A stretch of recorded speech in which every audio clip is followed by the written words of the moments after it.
Guys, today we are back and we are talking about the digestive system, and we want to first start talking about structures that we find in the oral cavity. And you'll notice that compared to what our pig looked like last time, I've made some incisions. So I made one big incision on this side of the pig's face, and then I've also made a similar incision on the opposite side, and that allows us to be able to open the mouth all the way up, so that we're able to see the oral cavity and the structures inside of there that are part of the digestive process. So we notice that in the roof of the mouth, there's this front area here that's more anterior that has little ridges. This is the hard palate. And then following right behind there, more posterior to that, is going to be the soft palate. And so it is very smooth. You notice that as I'm touching it, it's more flexible than the hard palate is. Both of these allow for, as the pig pushes its tongue up against those two surfaces, it pushes the food back into the esophagus. And so, obviously, this is the tongue area. Since I have the mouth open a little bit more, you can now see the teeth a little bit better. So you can see there's one there, and here's another one right next to it, that little small guy there. So the tongue also has these little fringes on there. Those are called papillae.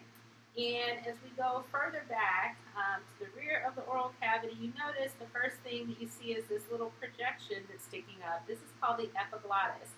This is the structure that blocks off the passage to the airway, so the entrance into the trachea when a pig is swallowing food or liquids. And so this prevents those things from getting in the airway and funnels them into the esophagus instead. And just behind the epiglottis is an opening called the glottis. So where I'm entering my probe right now is the glottis, and that goes all the way down, and if we were to follow that internally, it would be leading into the trachea. And then you notice this little opening here, also kind of at the back, this little area here, this is the nasal pharynx. And so this is the passageway that connects with the nasal cavity. So as I'm sticking my probe going this direction, it's in the nasal cavity. So this is the area that kind of connects the oral cavity and nasal cavity together. So it is both part of the airway or passageway for air, and then as it continues down to become part of the pharynx, it's also part of the digestive system as food passes through there as it enters into the esophagus. So we're going to continue down here and move a little bit further posteriorly. So the first structure that we're going to notice here in the abdominal cavity is the liver. So that's this huge structure right here. And I'm actually going to flip her around so that we can see a little bit better. So this is the liver. Notice it has kind of like a bluish color. That's actually not typical for the liver, but these pigs were injected with latex that allows us to be able to identify blood vessels a little bit more easily. So the blue latex was introduced into veins, and pink latex was introduced into arteries. And so, for example, you can see there's some pink in these little tubes here. Those are the umbilical arteries. So arteries have pink latex, and the blue latex is in the umbilical vein, which is right there, and other blood vessels. And so it allows us to identify them, but it also makes them a little bit more durable so that we're able to avoid breaking ones that we want to identify. So that's our liver, and it has different lobes. So there's a lobe here, another lobe here off to the side, a lobe here in the back. So you can kind of see different sections there. And on the underside of our liver, so if we were to lift these lobes up, there is a little green sac that's right here, and this is our gallbladder. So one of the jobs of the liver is to produce bile, and that bile, it gets stored in the gallbladder. And as it gets stored in the gallbladder, it remains there until it is able to get released through this little tube that passes along here. That's the common bile duct. And that bile duct carries that bile, which breaks down fats and foods that the pig is eating. And it gets put into the top part of the small intestines, which is right here. And that's called the duodenum. So notice that this little common bile duct is kind of feeding right into that little area there. This duodenum is actually the first part of the small intestines, but it is a continuation from the stomach. So here's our stomach here, and the stomach kind of curves around, so you can kind of see the outer border of it there, and there's some blood vessels that are on there. And there's a tube leading into the stomach, which is a little bit hard to make out, but it's right there. And that tube is the esophagus. The esophagus obviously runs all the way through the chest cavity, all the way down until it attaches to the top part, or what we call the cardiac region of the stomach. And if I were to cut my stomach open, which we will, you might notice there's some fluid in there, and sometimes while the pigs are inside of the mom's uterus, they swallow some amniotic fluid, and if any of their siblings actually release fecal material in the amniotic fluid, sometimes they swallow that too, so I know that maybe not the prettiest to look at, so let's keep that out of the way. But you notice that there are little folds in the stomach, and those little folds are called rugae.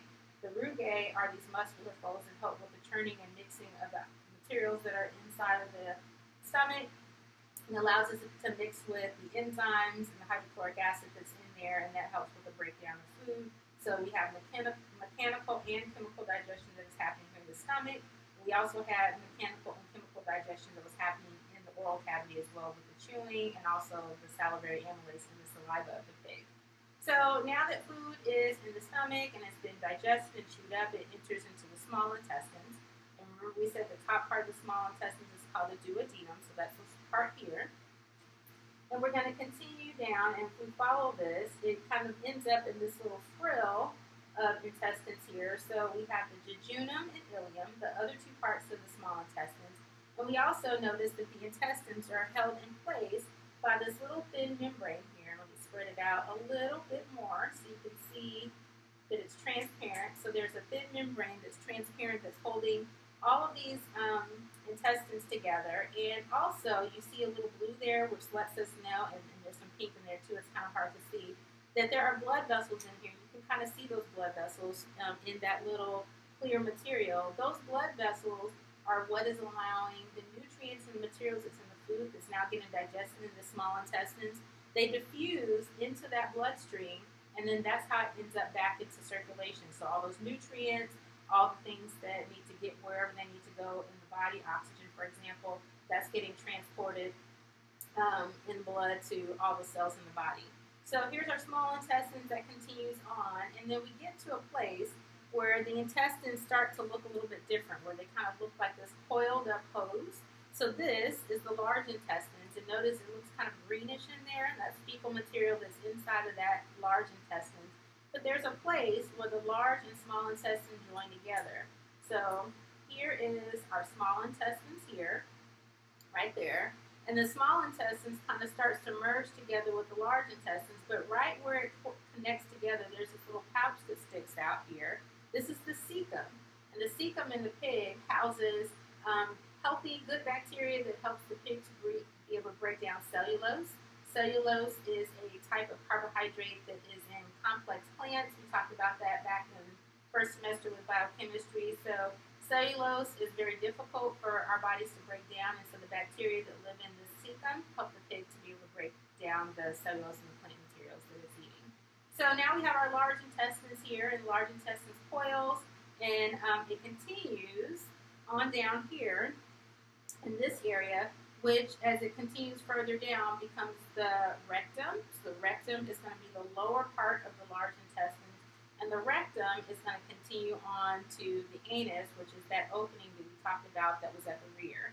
And so, recap a few of the things we talked about in this area. So we pointed out the liver, we pointed out the gallbladder, the common bile duct, the stomach, the sac right here. We also talked about the bile duct delivering that bile into the small intestines, starting at the duodenum, this area here at the top. There's all small intestines, all that structure here held in place by mesentery. And then we have the large intestines, that little coil there, and the large intestines and small intestines where it joined together. We call that the cecum. And then we continue on down with the large intestines becoming the rectum, and the rectum ending with the anus. So if you need to go back and review the video and look over the structures that we identified in both the oral cavity and the abdominal cavity, go ahead and do that. And then when you're done, make sure you take the review quiz.